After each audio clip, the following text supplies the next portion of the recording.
In the isolated town of Ravenswood, nestled deep within the shadowy embrace of a dense forest, there stood an old house known as the Blackwood Manor.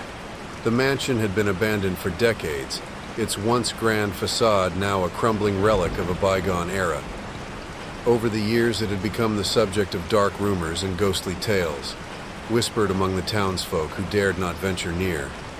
When Daniel Walker, an ambitious young architect, inherited Blackwood Manor from a distant relative he barely remembered, he saw it as an opportunity to restore the mansion to its former glory and make a name for himself. Excited by the prospect, he left the bustling city behind and moved to Ravenswood, eager to begin his project. From the moment Daniel set foot on the overgrown path leading to the mansion, he felt a chilling presence. The air was heavy with an oppressive silence, broken only by the occasional rustling of leaves. The mansion loomed before him, its windows dark and vacant like empty eyes watching his every move. Undeterred, Daniel pushed open the creaking front door and stepped inside. Dust motes danced in the beam of his flashlight, and the stale air carried the scent of decay. He set to work, his days filled with clearing debris and assessing the structural damage, while his nights were plagued by restless sleep and strange dreams. It wasn't long before Daniel began to notice odd occurrences. Tools would go missing, only to reappear in different rooms. Faint, whispering voices echoed through the empty halls, and shadows seemed to move on their own.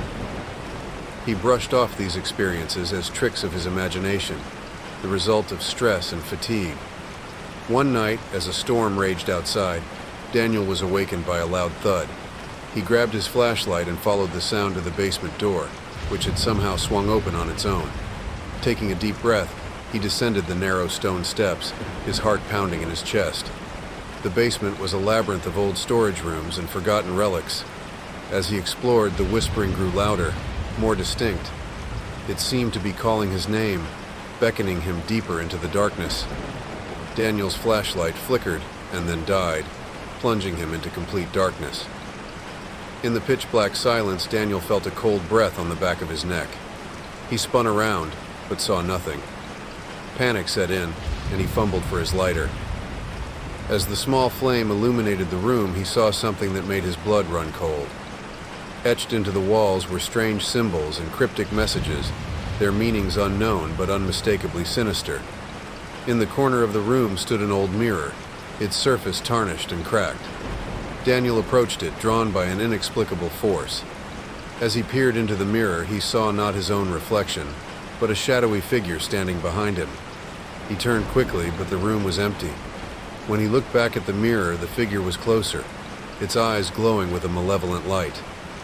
Terrified, Daniel stumbled backwards, tripping over an old chest. As he hit the ground, the chest popped open, revealing a collection of ancient leather-bound books. He picked one up and began to read, the flickering light casting eerie shadows on the pages. The book detailed the dark history of Blackwood Manor and the cult that had once inhabited it. They had performed rituals attempting to summon and bind a powerful entity from another realm. The rituals had gone horribly wrong, unleashing the entity upon the house and trapping it there. Daniel realized that the presence he felt was the entity, bound to the mansion and growing stronger with each passing day. He knew he had to find a way to banish it before it consumed him. Armed with the knowledge from the book, he began to prepare for a ritual to expel the entity from the house. For days, Daniel gathered the necessary items and prepared the ritual space in the basement. The whispering voices grew more insistent, and the shadows seemed to close in around him.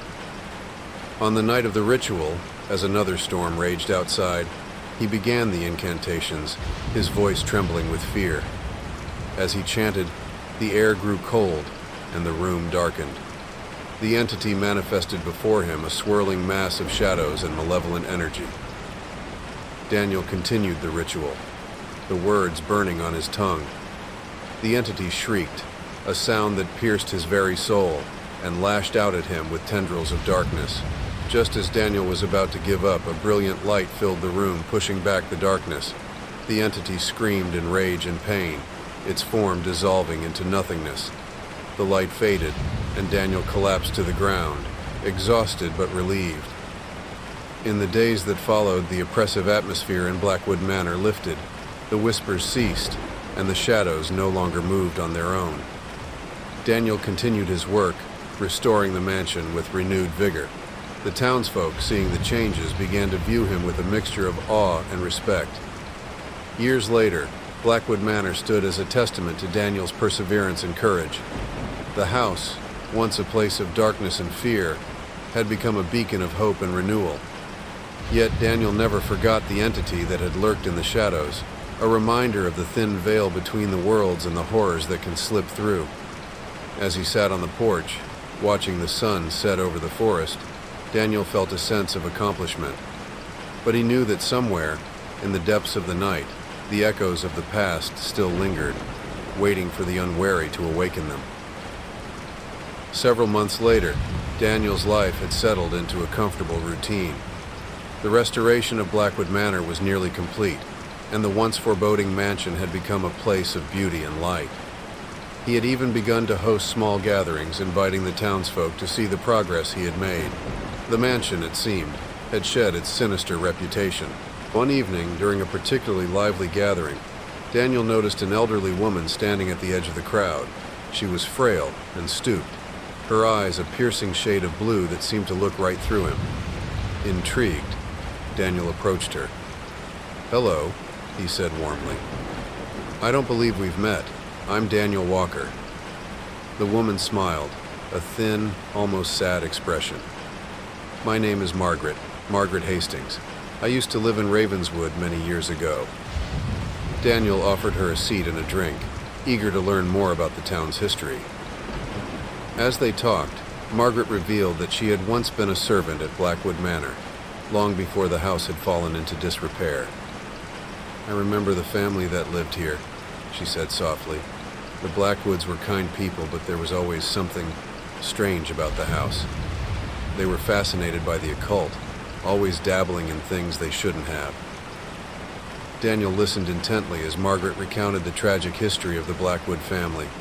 According to her, the family's obsession with the supernatural had led them to perform dangerous rituals, attempting to communicate with otherworldly beings. One night, something had gone terribly wrong, and the family had vanished without a trace. "They summoned something they couldn't control," Margaret whispered, her voice trembling. "Something that fed on their fear and despair. The house has been tainted ever since." Daniel felt a chill run down his spine. Despite his earlier success in banishing the entity, he couldn't shake the feeling that the house still held secrets, dark and terrible, waiting to be uncovered. After the gathering had ended and the guests had left, Daniel found himself drawn back to the basement. Armed with a flashlight and the leather-bound book he had found months earlier, he descended the narrow steps once more. The air was heavy with anticipation, as if the house itself was holding its breath. He retraced his steps to the small room where he had performed the ritual. The mirror, the chest, and the strange symbols on the walls were all still there, unchanged. But this time, Daniel noticed something he had missed before, a small hidden door behind the old mirror. With great effort, he pried the door open, revealing a narrow passageway that descended even deeper into the earth. Heart-pounding, Daniel squeezed through the opening and began his descent. The walls of the passage were rough and cold, the air thick with the scent of damp earth and decay. After what felt like an eternity, Daniel emerged into a vast underground chamber. The room was filled with ancient relics and more of the strange symbols he had seen before. In the center of the chamber stood a large stone altar covered in dust and cobwebs. As he approached the altar, the whispering voices returned, louder and more insistent than ever. They seemed to be coming from all around him, a chorus of tormented souls trapped in eternal darkness. Daniel knew he had to find a way to end their suffering.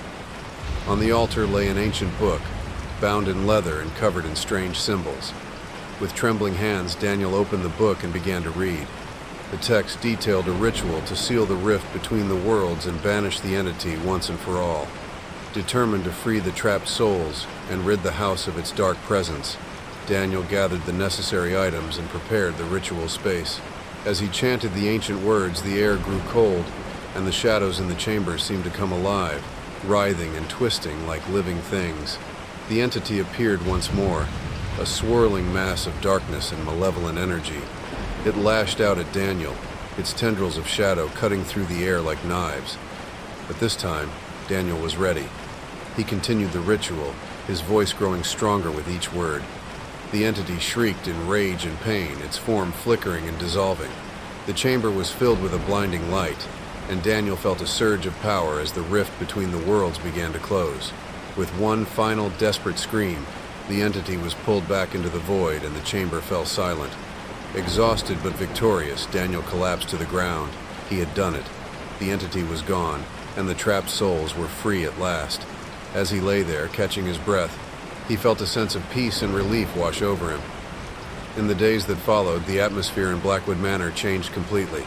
The oppressive weight that had hung over the house for so long was gone, replaced by a sense of calm and tranquility. Daniel continued his work, determined to finish the restoration and honor the memory of those who had suffered within its walls. Years later, Blackwood Manor stood as a testament to Daniel's perseverance and courage. The house, once a place of darkness and fear, had become a beacon of hope and renewal. Yet, Daniel never forgot the entity that had lurked in the shadows, a reminder of the thin veil between the worlds and the horrors that can slip through. As he sat on the porch watching the sun set over the forest, Daniel felt a sense of accomplishment. But he knew that somewhere, in the depths of the night, the echoes of the past still lingered, waiting for the unwary to awaken them. The house had been saved, but the memories of its dark history would never be fully erased. Despite the peace that now filled Blackwood Manor,